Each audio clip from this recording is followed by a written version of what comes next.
ಹಲವಾರು ವಿಷಯಗಳನ್ನು ತಮ್ಮೊಂದಿಗೆ ಹಂಚಿಕೊಂಡಿದ್ದಾರೆ. ಅದರ ನಿಟ್ಟಿನಲ್ಲಿ ನಾವು ಕೂಡ ವಿಜಯಪುರ ಜಿಲ್ಲೆಯ ಮಹಿಳಾ ಮೋರ್ಚಾ ವತಿಯಿಂದ ಸಮಸ್ತ ನಮ್ಮ ವಿಜಯಪುರ ಮಹಿಳೆಯರ ವತಿಯಿಂದ ಮೋದಿಜಿಯವರಿಗೆ ಒಂದು ಅಭಿನಂದನೆಗಳನ್ನು ಮತ್ತು ವಂದನೆಗಳನ್ನು ಸಲ್ಲಿಸಲಿಕ್ಕೆ ಬಯಸ್ತೀವಿ. ಈ ಕಾರ್ಯಕ್ರಮಕ್ಕೆ ನಾವೆಲ್ಲರೂ ಕೂಡ ಬೆಂಬಲವಾಗಿ ಇದ್ದೀವಿ ಅಂಥೇಳಿ ನಾವು ಜಿಲ್ಲೆಯಲ್ಲಿ ಹಲವಾರು ಕಾರ್ಯಕ್ರಮಗಳನ್ನು ಕೂಡ ಮಾಡ್ತಿದ್ದೀವಿ. ಪ್ರಬುದ್ಧರ ಗೋಷ್ಠಿ ಅಂದರೆ ಮಹಿಳಾ ಪ್ರಬುದ್ಧರ ಗೋಷ್ಠಿ ಕಾರ್ಯಕ್ರಮ ಆಗಿರ್ಬೋದು, ಮತ್ತು ನಮ್ಮ ಎಲ್ಲ ತಾಲೂಕುಗಳಲ್ಲಿ ಮಹಿಳಾ ಸಮಾವೇಶಗಳನ್ನಾಗಿರ್ಬೋದು, ಮತ್ತು ಮಿಸ್ ಕಾಲ್ ಅಭಿಯಾನ. ಇದೀಗ ತಾನೇ ನಮ್ಮ ಮೇಡಮ್ ಅವರು ಹೇಳಿದ ನಂಬರ್ಗೆ ಮಿಸ್ ಕಾಲ್ವನ್ನು ಕೊಡೋದ್ರ ಮುಖಾಂತರ ಮೋದಿಜಿಯವರಿಗೆ ಬೆಂಬಲವನ್ನು ಸೂಚಿಸುವುದು ಕಾರ್ಯಕ್ರಮ ಕೂಡ ನಾವು ಮಾಡಲಿದ್ದೀವಿ.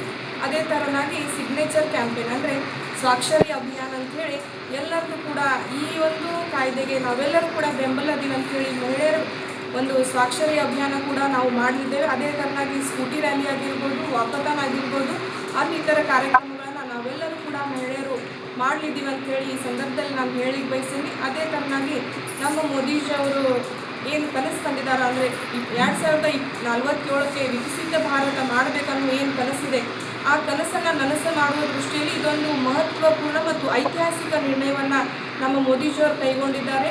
ಮಹಿಳೆಯರನ್ನ ಸ್ವಾವಲಂಬಿಯಾಗಿ ಮತ್ತು ಸಕ್ಷಮರಾಗಿ ಆಡಳಿತದಲ್ಲಿ ಒಂದು ಹೆಜ್ಜೆಯನ್ನು ಮುಂದಿಡಲಿಕ್ಕೆ ಅವಕಾಶ ಮಾಡಿಕೊಡಲಿದ್ದಾರೆ. ಅದಕ್ಕೋಸ್ಕರ ನಾನು ನಮ್ಮ ಭಾರತೀಯ ಜನತಾ ಪಕ್ಷದ ಸರ್ಕಾರ ಮತ್ತು ನಮ್ಮ ಮೋದಿಜಿಯವರು, ನಮ್ಮ ನೆಚ್ಚಿನ ಪ್ರಧಾನಮಂತ್ರಿಗಳಾದ ನರೇಂದ್ರ ಮೋದಿಜಿಯವ್ರನ್ನ ಮಗದೊಮ್ಮೆ ವಂದನೆಗಳು ಮತ್ತು ಅಭಿನಂದನೆಗಳನ್ನು ನಮ್ಮ ವಿಜಯಪುರ ಸಮಸ್ತ ಮಹಿಳೆಯರ ಪರವಾಗಿ ಸಲ್ಲಿಸಲಿಕ್ಕೆ ಬಯಸ್ತೀನಿ.